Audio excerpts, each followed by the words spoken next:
welcome back to Sage and Stone Homestead. If you have not met me yet, my name is Heather. This is Foxy, and that title was not clickbait. I have been thinking about selling off the Nigerian herd for a little while. I got a little bit more zeal for the breed when I had access to a blue cactus doe locally, and I went ahead and bought her. But she's already claimed, so Molly is going to go to a new home, but not until after she weans her baby in spring. So this definitely is not the last video where you'll see Nigerians in my herd, but I am going to sell them all except for our weather Mochi. So we'll talk about all that. What I'm doing right now is taking pictures of Foxy. So when I bought Foxy and Moot about 18 months ago, I think it was, these two goats came with a contract.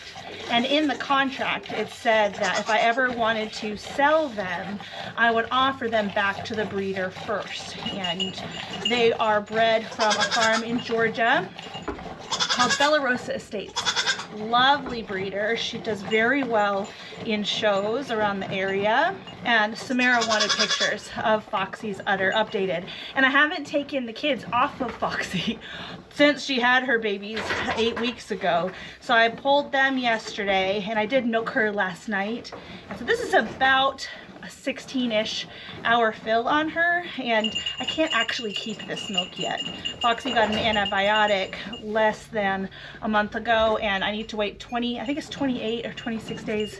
I know that I can keep her milk starting on Monday, and the day I'm filming is Thursday, so we still have to dump her milk, but that's all right. We've got her filled up, and that's nice. The reason that I'm milking her now before I put her baby Nix, her doe, back on her is because this is way too much milk for Nix, and I want Foxy to be able to keep up her production.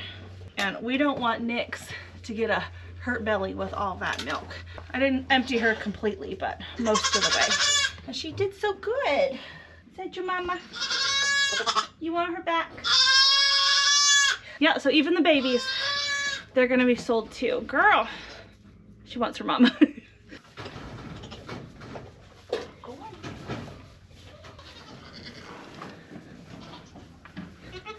When we first purchased goats for the homestead, my first goats were Nigerian dwarves. I had done some research and looked at some opinions about kind of their hardiness, their butter fat, and it seemed like a Nigerian dwarf was a really great first homestead goat. And I could agree with that. Sometimes they are lacking in the teat department. Sometimes, depending on the genetics, they are lacking in the volume. And really, I just have them at this point for winter milk. One of the main benefits of a Nigerian dwarf is they are polyestrous, so they go into their heats year round, and so I can breed them in the summertime or late spring to kid in the fall, and I've got fresh milk for when my spring kidders, like Tizzy here, dry up. And Tizzy has dried up quite fast because she's very pregnant.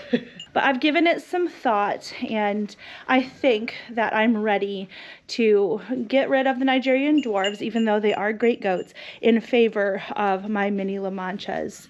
So you see this goat here. She's not technically a Nigerian dwarf. Margie is a mini alpine or a mini ober of sorts. And I'm going to keep Margie, and we're going to keep Mochi. Mochi is my resident wether, and a weathered goat is a castrated male, and those guys are great no matter what. They can be companions to males, females, whoever happens to need a companion at the time. And if I'm going to keep, you know, a companion animal, it might as well be one that's smaller and eats a little bit less. And Mochi's very good as far as parasite resistance and things, so I don't want to mess with that. We're going to be keeping Mochi, and Miss Margie I love anyways. She's my heart goat, and she's been giving me a little grief lately. I've been having to chase her in order to milk her, but that's a story for another day. Essentially, I'm looking at my herd, and I'm looking at, you know, how much feed we're feeding all the time, and I really want to make the best of my resources. Nigerian dwarves don't eat a whole lot, but I do have several of them, and when you have several of them, it does start to add up. And I'm not exactly sure that the inputs that they're taking are exactly worth the outputs that I'm getting. The milk, they're very good at milking to the capacity that I really like, but it's more on the meat side of things. If you hear some oinking, it's my pig. Hi, Chloe. I'll come feed you in a minute. Yes, 1 minute. Our main purpose for the goat herd really is for the dairy. We get a lot out of them and we really enjoy having them for that purpose. But a very close second for us has been the meat harvest that we can get from them. We have harvested Nigerian dwarves and we have harvested standards and we've harvested mini-laanchas, which is a cross between the Nigerian dwarf and the standard La Mancha. And I'm finding that the mini-laanchas, even though they're half Nigerian, they can get 3 times the size of a Nigerian dwarf during the same grow out period, and that has a ton of value for us. Really, what I would like to do is optimize our space and our resources towards the thing that matter to me most, the thing that I really enjoy, which are my minis. My mini laanchas. By making space in the barn, I'm able to keep back more minis and really see what they're all about and breed a little bit better. And I'm really excited. The mini laanchas have been such a joy, and I'm finding that some of my minis really are very high production. Tizzy here, before I bred her, she was really keeping up a very steady, good lactation that I feel like I can take into an extended lactation. So even though I am not going to be having Nigerians for winter milk, it doesn't mean that I'll be without winter milk. The plan actually is to keep Margie and breed her for winter milk, and also take some of my mini laanchas into an extended lactation and breed them only every couple years. They're so goofy. So yeah, Tizzy here, her grandma is a standard La Mancha that I have named Christine. She's actually laying down right here. I think she's probably in heat. She cannot have a boyfriend.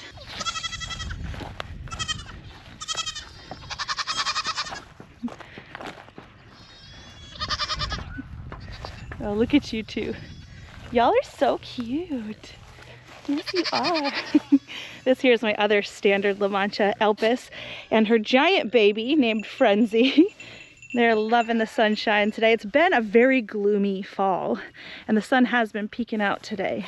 What are you guys doing? This is Christine. She's a 10-year-old La Mancha that I've had for quite some time, and she is very good at extended lactations.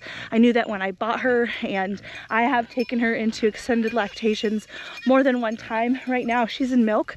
She's been in milk for 2 years, and she's doing a really great job with it. So as far as her grandbabies, Tizzy and Shindy and Frenzy, that is the line that I am thinking that I can experiment with extended lactation and really kind of focus on that. Ultimately, what I would love to grow are the ideal homestead animal. Are Nigerian dwarves great? Yes. Do I feel like they're the ideal homestead animal? No, I don't. They're great animals. They are very worm resistant. They have a lot of butter fat. They tend to have a ton of casein, which is the milk protein that gives you a higher cheese yield. But just because a Nigerian dwarf is great at that doesn't mean that these other goats can't be great at that. It takes selective breeding and hair testing and things to figure out who has the best casein genetics and all that. But we can do that. And that's the plan. I really think that the mini La Mancha is the best of both worlds. We're getting a lot of those great traits of the Nigerian dwarf in the La Manchas. I've got one in heat right here. But we have the higher carcass weight as far as the meat goes, and the higher capacity as far as the milk goes. They have a lot more capacity in their body, so they have a lot more room to put nutrients, and they have a lot bigger capacity for their udders and their milk production, and I like it a lot more than the Nigerians. They're sweet and we love them, but they are all for sale, to include the bucks that I have over here. Not feral. Feral is a mini La Mancha. But these two here, Mooch and Nefarious, they're going to be going to new homes as well. Only 1, maybe 2 goats are claimed at this moment in time, and I am going through my wait list to see what people think. And so if I haven't gotten to you yet in the email, I'm going through the list in order, but send me an email anyway if you're interested. I'll stick you on the list. If I don't happen to hear back from certain people at a certain time, I will keep moving down the list. But they are going to be priced to sell, and they can go home whenever. Molly is claimed. She's going to go home actually to where Walter went in springtime, so we'll have her for a little while. But Winnie's available, her daughter Spunky, Nix, Foxy is kind of pending with what her breeder says. Stormy, I've offered her to go home with Rodeo potentially, and then our 2 bucks. It's not a lot of them, but it's enough of them to matter as far as the feed bill goes and the chores and all of that. So it's bittersweet, but honestly, I feel like it's a good step for us. We're ready to move on with the mini herd. A sweet thing. Mm-hmm. You're a good baby. Yes, you are. Hi, baby girl. She's mad at me from pulling her last night. I know, I'm sorry. I'm sorry, sweet girl. She's so cute, she nurses from behind like that. I was speaking with one of my goat mentors a couple nights ago and telling her my plan. She breeds mini-laanchas, and I told her that I was going to be getting rid of the Nigerian dwarves in favor of the mini-laanchas. And she was so excited. She says most of the time people go the other direction from mini-laanchas over to Nigerian dwarves, but not me. I like these minis much better. Look at Felicity's sweet little freckles. So even though our bucks are going at some point, a lot of them you might still see for several months as I par down the herd, but we do have a lot of representation of these bucks in the does and even in some of the mini-laancha bucks that I have. Dude. This is Feral. Feral's staying. Ruckus is out of Nefarious, so we've got some blue cactus in with Ruckus. Hullabaloo here is out of Mooch, but I have sold Hullabaloo, and that's okay. I do have Mooch's genetics over here in some does. Gale and Helicity over here. They are both daughters out of Mooch. And the Laancha Talia that I had unfortunately pass away this year. It's really nice to have the girls, not only for their dad and what he can pass along, but their mom. I miss her. Frenzy here is out of Feral, that crazy cream-colored boy over there, but she is bred to Nefarious, and it's very likely that we could keep a buck out of her. We'll have to see, but we'll definitely be keeping does. So more blue cactus lines there. Melee here at that right feeder.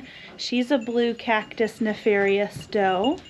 She's so pretty, and she's going to be kidding in spring. And Lil Miss is bred to Nefarious as well. So the Nigerians may be leaving, but they've made their mark. That's for sure. Yes. You guys need me to fill you up? I have really been cranking through the pellets. I am working on figuring out exactly how much money feeding free choice alfalfa pellets is, to see whether or not I feel like we have a wash as far as cost goes, or if it's costing a little bit more, maybe a little bit less. Right now it feels like it's a bit of a wash. I am feeding far less of that milk maker pellet, the grain pellet that I had been feeding. Even my milkers, when they're on the milk stand, they could care less really about the pellets. They kind of pick at them. And I haven't been feeding that milk maker pellet out to the barn at all. They haven't needed it. And as far as hay goes, they've been going through one of these large flakes every day, and that's it. These right here, these big 4-strand square bales, they've been going through one of these flakes like that every day, and that's all. Before feeding the free choice alfalfa pellets, they're going through 3 of those and kind of running out overnight. It's not like the 3 lasted 24 hours. They would be hungry, you know, by the next morning. And there'd be a lot of waste on the ground. And I know people say, oh, hay on the ground isn't really waste. You can use it in your garden. And yes, to a point. I have big gardens and I don't think I could really use it all. So it does kind of pile up. And it's nice if they actually eat it, because that's why I buy it. Not necessarily the waste. The waste is, you know, a happy byproduct to a point.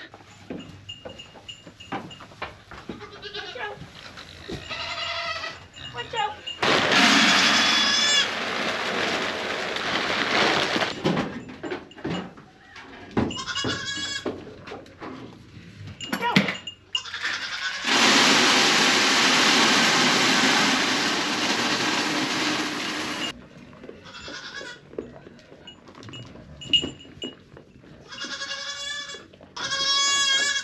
Rodeo is sad. He'll be all right. Rodeo is going to his new home this weekend. So I'm gonna wean him now. Might as well leave him off instead of making it back and forth. He's over 8 weeks old anyway, so I don't need him in the barn when I've got Nigis going into heat. How are y'all doing up on Hay Mountain?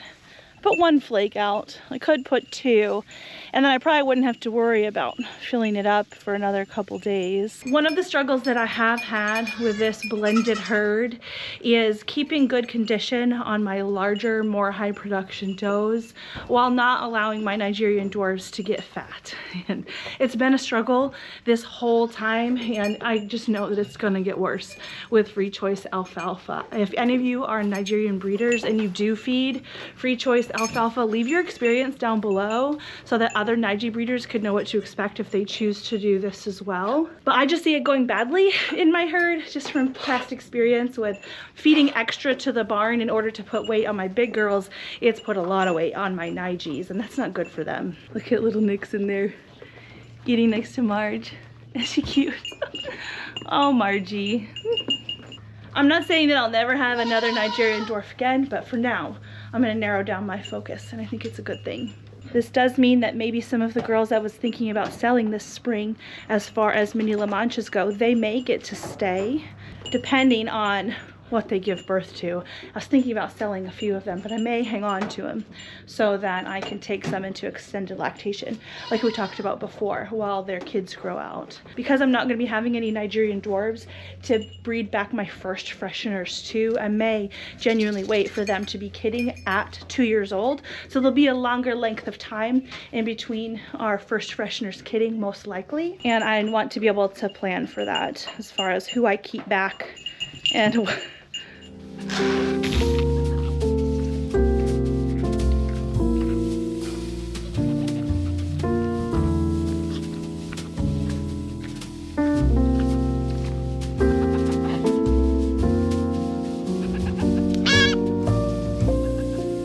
well, Rodeo knows what an electric fence is now, so that's a bonus for his new home. Anyway, that's that. That's the decision that I've made and the reasons why. We can always continue the conversation down in the comments below, so if you have questions, please leave them. If you have experiences with doing similar things, let us know. I'll talk to you guys soon.